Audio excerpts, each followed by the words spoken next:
tá ficando muito chique, agora a gente tem arte pra mandar nossa série. Vocês viram, né? Que luxo. Mas é porque essa é a nossa última série do ano. E o tema dela é um tema que eu gosto demais de falar. O tema da nossa série que começa hoje é legado. Palavra que está muito na moda, pejorativamente, né? Por causa do legado olímpico, que a gente não usufruiu, por causa do legado político, que a gente está tentando mudar o cenário com as manifestações. Mas legado é uma palavra bíblica. Legado tem muito a ver com aquilo que Deus faz, porque o nosso Deus, ele trabalha em gerações. E legado, a palavra no dicionário, a melhor definição de legado no dicionário é aquilo que se transmite à geração seguinte. Legado não é herança, você não deixa para a geração seguinte, você transmite enquanto você está vivo. Legado não é testamento. Seus filhos não vão usufruir do seu legado depois que você se for ou quando você se aposentar. As próximas gerações, seus filhos, seus sobrinhos, os amigos dos seus filhos, a próxima geração que vem vai usufruir do seu legado agora, enquanto você está construindo ele. Então, legado é uma palavra muito bíblica. O nosso texto base de hoje é Atos, capítulo 9. E eu vou ler para vocês, porque eu quero ler o texto todo para vocês. Quem quiser abrir Atos, capítulo 9, porque o texto por si só, eu adoro pregação assim, que já vem com texto que por si só não precisa nem pregar, mas a gente vai falar dele hoje porque é muito tremendo. O tema é a conversão de Saulo. Deixa eu pôr a lupa, né? Enquanto isso, Saulo ainda respirava ameaças de morte contra os discípulos do Senhor. Dirigindo-se ao sumo sacerdote, pediu então cartas para as sinagogas da cidade de Damasco, de maneira que caso encontrasse ali homens ou mulheres que pertencessem ao caminho, que era o nome dado à religião que estava surgindo a partir dos que criam em Jesus, né? Pudesse levá-los presos para Jerusalém. Então, em sua viagem, quando se aproximava de Damasco, de repente brilhou ao seu redor uma luz vinda do céu. Ele então caiu em terra e ouviu uma voz que dizia: Saulo, Saulo, por que você me persegue? Saulo perguntou: quem és tu, Senhor? E ele respondeu: eu sou Jesus, a quem você persegue? Levante-se agora, entre na cidade e alguém vai te dizer o que fazer. Os homens que acompanhavam Saulo pararam mudos, ouviam a voz e não viam ninguém. Então Saulo se levantou do chão e, abrindo os olhos, não conseguia enxergar mais. Os homens o levaram pela mão até a cidade de Damasco. Por 3 dias ele ficou cego, não comeu e nem bebeu. Em Damasco havia um discípulo chamado Ananias. O Senhor o chamou numa visão. Ananias, ele respondeu: eis-me aqui, Senhor. E Deus então lhe disse: vá à casa de Judas, na rua direita. Pergunte por um homem que vem de Tarso, chamado Saulo. Ele está lá orando. E numa visão, um homem chamado Ananias chegará e irá lhe impor as mãos para que ele volte a ver. Respondeu Ananias: Senhor, tenho ouvido tanta coisa ruim a respeito desse homem, todo o mal que ele tem feito aos teus santos em Jerusalém. Ele chegou aqui com autorização oficial dos sacerdotes para prender todos que invocam o seu nome. Então o Senhor disse a Ananias: vá, este homem é meu instrumento, escolhido para levar o meu nome perante os gentios e seus reis e perante o povo de Israel. Mostrarei a ele o quanto ele deve sofrer pelo meu nome. Até aí. Temos até o 17. Então, essa série fala muito sobre o que o Paulo tinha construído até ali, né?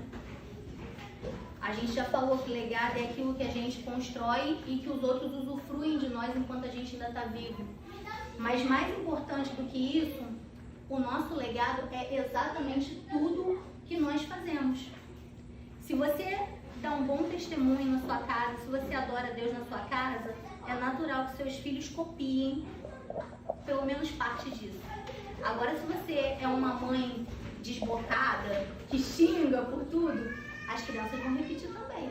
Esse é um exemplo assim, bem pequeno do que é legado. Mas eu até reservei esse exemplo específico. Eu adoro citar Jefinho, gente, porque Jefinho, ele é uma boa expressão daquilo, a Bíblia que os outros leem. Gente, meu filho é apaixonado por caminhão. Meu marido foi ter caminhão pequenininho agora. Quem tem caminhão é Jefferson. Então, o legado de Jefferson foi transmitir ao meu filho o amor que ele tem por caminhão. Mas ele não sentou e não inculcou isso na cabeça. Foi vendo, foi vivendo. É um legado de agora, de já... Nos planos de vida do meu filho, inclusive, ele planeja contratar Jefferson para ser gerente da futura empresa dele. Olha isso que legal. Então, assim, isso é legado também. Tudo que nós fazemos, nós estamos produzindo e construindo um legado, que é usufruído desde agora por quem vem depois de nós. Pela próxima geração, que pode ser mais jovem ou não, gente. Pode ser a próxima geração de cristãos. Pode ser um novo começo que você recebe no altar e vai ser discipulado por você. Mas antes, eu quero ler falar um pouquinho mais sobre a biografia de Paulo, porque Paulo era uma pessoa desprezível, né? Saulo era uma pessoa desprezível. Mas ele não sabia disso. Ele não sabia, ele estava ali numa missão que ele acreditava estar em nome de Deus. Ele nasceu numa cidade de cultura grega, que era a cidade de Tarso. E por isso ele era um cidadão romano. Era uma cidade universitária, era como se fosse assim, o centro pensante do mundo naquela época. Então ele era muito inteligente. Provavelmente seus pais eram muito ricos, porque ele teve o privilégio de não trabalhar. Quantos já ouviram a expressão que Paulo cresceu aos pés de Gamaliel? Já ouviram essa expressão? Que ele foi ensinado por Gamaliel, que ele cresceu aos pés de Gamaliel. Gamaliel era como se fosse, ele era o doutor da lei, era como se ele fosse assim, o professor, o mestre da sinagoga. E só estudava, só crescia em conhecimento ali, todo aquele conhecimento judeu, todos os costumes e a própria Torá, né? Aos pés de Gamaliel, esse professor, quem podia custear essa escola.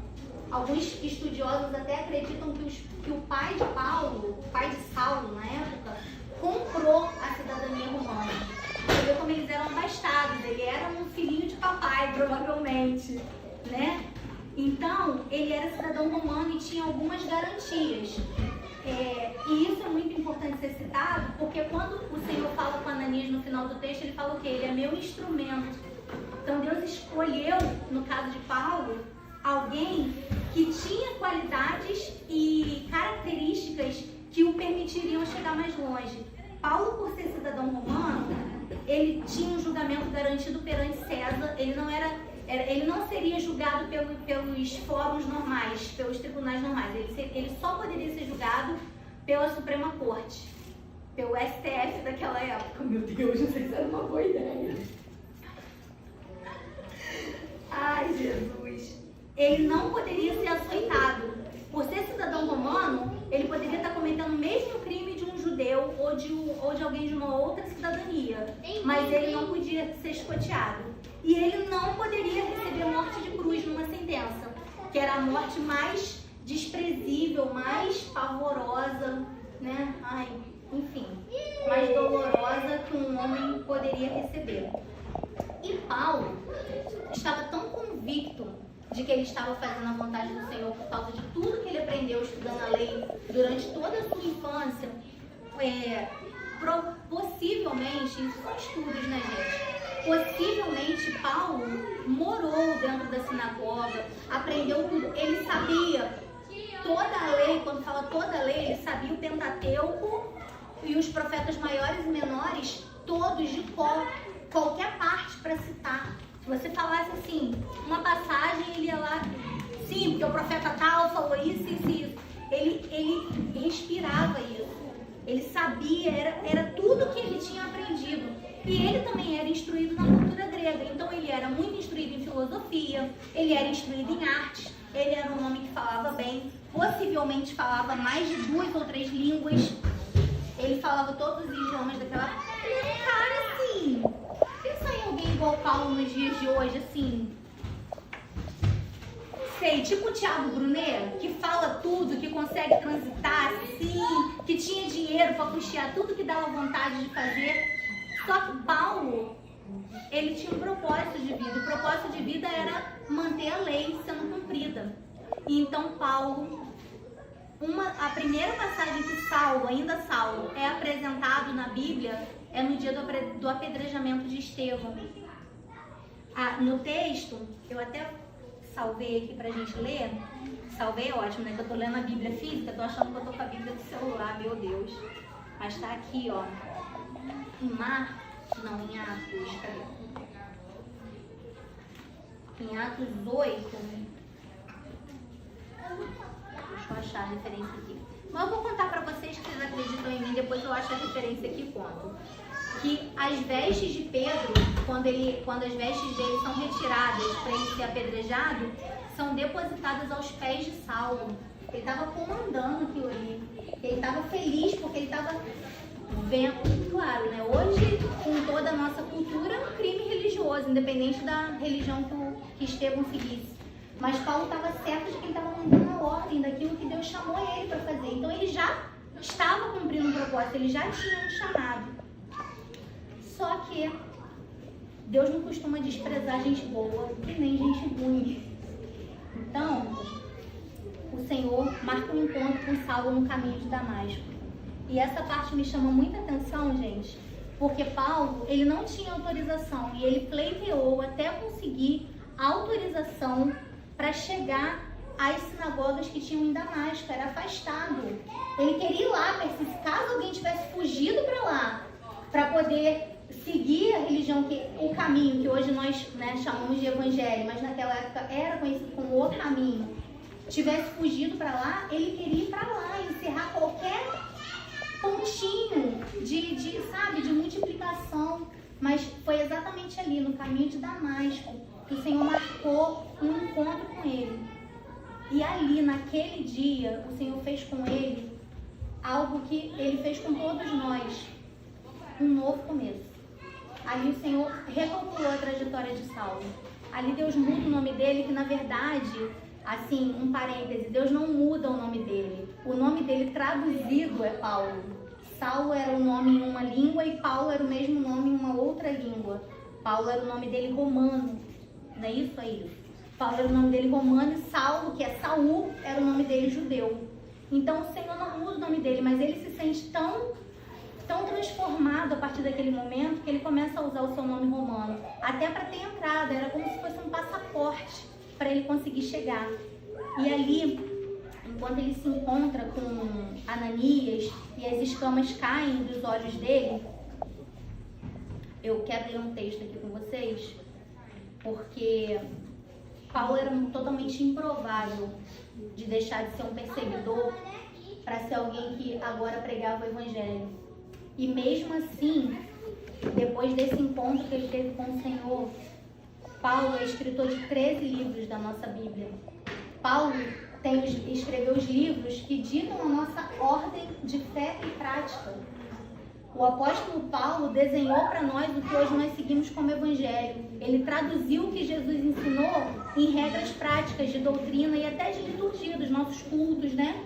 De tudo que a gente faz. E o texto de Romanos, cadê aqui? Não, 2 Coríntios 3:18 diz assim: mas todos nós, com o rosto descoberto, refletindo como um espelho a glória do Senhor, somos transformados de glória em glória, na mesma imagem, como pelo Espírito de Deus. Então, Paulo se permitiu ser transformado naquele dia. Ele poderia simplesmente chegar na casa de Ananias e recusar aquilo. Ele poderia até tirar a sua vida naquele caminho quando ele se encontra com o Senhor, porque ele poderia ficar amedrontado. Mas ele era a pessoa que Deus escolheu, não porque Deus queria simplesmente pegar alguém que estava fazendo mal por mal. Ele tinha um propósito. Então, quando Deus me escolhe, quando Deus te escolhe, Ele já está vendo o legado que você está produzindo antes de aceitar o Senhor. Antes de você ser ferramenta nas mãos do Senhor, o Senhor já está vendo o potencial. E é por isso que é tão importante a gente permitir ser usado por Deus exatamente do jeito que a gente é. Exatamente do jeito que Ele nos fez. Muito claro, né? A gente precisa abrir mão de toda a nossa vida pecaminosa, de tudo aquilo que nos afasta do Senhor. Mas as nossas características pessoais, a gente precisa manter e cultivar. Porque foi exatamente por isso que o Senhor nos chamou. Foi exatamente por ter um propósito, por ser um homem guardião das leis, por ser um homem inteligente que Deus chamou Paulo. Né? Então, Isso aqui me lembra, falando de Paulo, eu quero abrir um parêntese, sobre eu quero dar um exemplo de alguém que chocou muita gente, me chocou mais de ler do que de viver, que foi o Guilherme de Pádua. Todo mundo lembra dele? Que matou a filha da Glória Pérez? Todo mundo lembra dele? Não sei se vocês sabem, ele faleceu semana passada e ele era um pastor da Lagoinha. Só que Guilherme de Pádua não era um pastor da Lagoinha de púlpito. Ele se converteu na prisão e o Senhor começou a usar ele na única área que ele poderia ser usado, no meio daqueles que viram a transformação na vida dele. Ele continuou sendo um pastor para ex-presidiários, ex-viciados. O ministério dele era com os encarcerados. Você nunca ouviu falar dele no púlpito, mas ele estava ali nas visitas prisionais, ele estava ali mostrando que era possível viver uma vida longe daquilo que levou ele para ali. E ele me saltou os olhos do exemplo dele, porque, gente, dentro da nossa sociedade hoje, ele é uma das pessoas mais desprezíveis que a gente ouviu falar. Ele cometeu um crime muito cruel, mas Deus transformou aquilo que ele fez de mal para o bem. Ele, dentro daquilo que ele foi, com as próprias pernas, né? Ele caminhou com as próprias pernas, cometeu um crime e foi preso. Pagando pelo crime, a misericórdia e a graça do Senhor o alcançou. Mas Deus não tirou ele dali, Deus não exaltou, porque as pessoas pensam, né? Muitos de nós pensamos até que o Evangelho ele trata de tirar do limo e exaltar, tirar do limo e exaltar. Às vezes não. O Senhor vai nos trazer prosperidade? Vai. O Senhor vai nos trazer vida abundante? Vai. Vai nos levar em lugares altos? Nós vamos andar altaneiramente, como diz o profeta? Vamos. Mas isso não quer dizer que o Senhor vai mudar a nossa vida, realidade financeira. Deus não vai deixar faltar. Isso não quer dizer que Deus vai mudar os lugares que a gente anda. Você imagina, aqui no Brasil nossas leis são mais brandas. Você imagina um encarcerado num país que as penas são cumpridas até o final, como nos Estados Unidos. Aí você pensa, se uma pessoa dessa se converte no 2º ano de prisão, qual a possibilidade dele sair de lá e pregar o Evangelho? Num país como os Estados Unidos, por exemplo? É 0. Então ele vai ser usado onde ele está. E no final do texto que a gente leu aqui, o Senhor fala com Ananias o quê? Ele vai, Saulo irá descobrir as dores, a dor que é necessária sentir para me servir. Deixa eu ler aqui para vocês. Ó, aqui no 9. Ele fala aqui, ó. Cadê? Vou botar a Bíblia pra cá, senão não enxerga, gente. Aqui, ó. Versículo 15. Mas o Senhor disse a Ananias: vá a este homem, é meu instrumento escolhido para levar o meu nome perante os gentios e seus reis, e perante o povo de Israel. 16. Mostrarei a ele o quanto deve sofrer pelo meu nome. Então, Deus não transformou Paulo num rei. Deus não transformou Paulo em alguém muito relevante para a sociedade cristã daquela época. A maioria dos relatos do apóstolo Paulo, ele está em cadeias, ele está escondido, ele está aguardando julgamento. Ele se lamenta em uma passagem, quando ele escreve uma carta, que ele diz: estive sozinho no meu julgamento, ninguém estava lá comigo. Ele sente a solidão. Então, mas mesmo assim, ele não deixa de cumprir o propósito que Deus chamou ele e construir o legado que ele já havia planejado construir. Porque Paulo, por ser um estudioso da lei, com certeza ele planejou deixar escritos, com certeza ele planejou ser um professor, com certeza ele planejou substituir Gamaliel, que foi quem ensinou ele. A escola da Torá, a escola da sinagoga tinha que continuar. Paulo tinha um plano de carreira, Deus só usou o plano de carreira dele para que ele construísse esse legado que nos alcançou hoje, tantos anos, tantos milhares de anos depois, né? E, gente, Paulo era um homem guiado pelo Espírito Santo. Em Filipenses 3, capítulo 3, versículo 7 e 8, ele fala assim: mas o que para mim era ganho, eu considerei perda por Cristo. E, na verdade, tenho também por perda todas as coisas, pela excelência do conhecimento de Cristo Jesus, meu Senhor, pelo qual eu sofri a perda de todas essas coisas. Então, as considero como escória, para que eu possa ganhar a Cristo. Ele abre mão de tudo aquilo, que todo o dinheiro que provavelmente ele tinha, todo o conhecimento, todo o estudo que ele tinha poderia fornecer, toda a carreira. Gente, ele vinha de uma cidade universitária. Ele poderia estar fazendo naquela época o equivalente a um doutorado já. Ele abre mão de tudo isso para seguir aquele que o alcançou no meio do caminho. Ele muda de trajetória. Ele deixa de perseguir e passa a ser perseguido. A partir de um novo começo, vou ler um pedacinho aqui. A partir de um novo começo, Jesus está sempre conosco e dentro de nós através do Espírito Santo. Aprender a discernir as direções do Espírito dentre todas as outras direções que nos cercam é parte do processo, do caminho da maturidade. E se antes nós éramos orgulhosos, altivos, devemos agora ser obedientes às instruções do Senhor, pois temos então um coração ensinável. A gente precisa deixar acontecer na nossa vida a mesma metanoia, a palavra, né, muito chique, metanoia, a mesma mudança de mente, a mesma renovação de mente pelo Espírito Santo que Paulo permitiu que acontecesse nele. Porque se Paulo, um doutor da lei, um homem rico, influente, de dupla cidadania, permitiu que a mente dele fosse renovada pelo Espírito Santo, quem somos nós, cidadãos macaenses e rioestrenses, que não podemos abrir mão das nossas próprias convicções para que o Senhor renove a nossa mente, nos leve aos lugares que Ele deseja nos levar, exatamente nas funções que nós já exercemos. Vai levar você no seu trabalho a alcançar as pessoas que te veem todos os dias.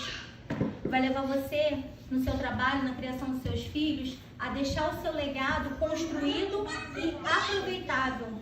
Vai levar o Paulo, enquanto ele estiver exercendo as atividades dele, no encontro com alguém, a uma palavra, a um Jesus te ama que ele disser. É aí que o Senhor quer nos usar.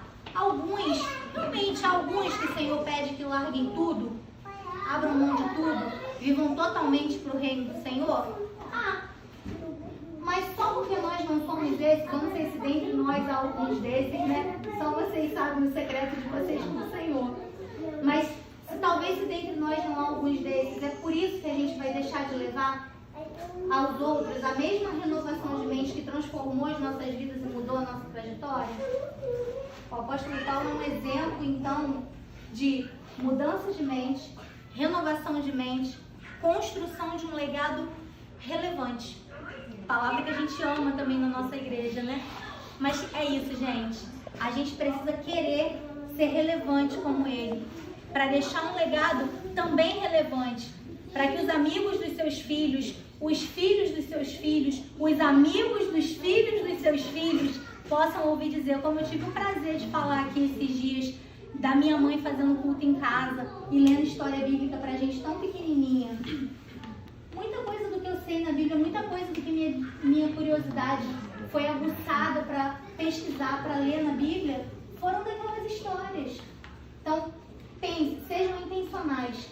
Se vocês não foram até hoje, sejam intencionais a partir de hoje. Sejam intencionais em tudo que vocês fizerem.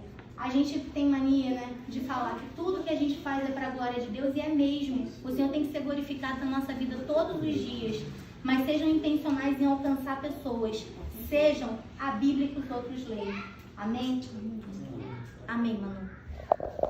Amém.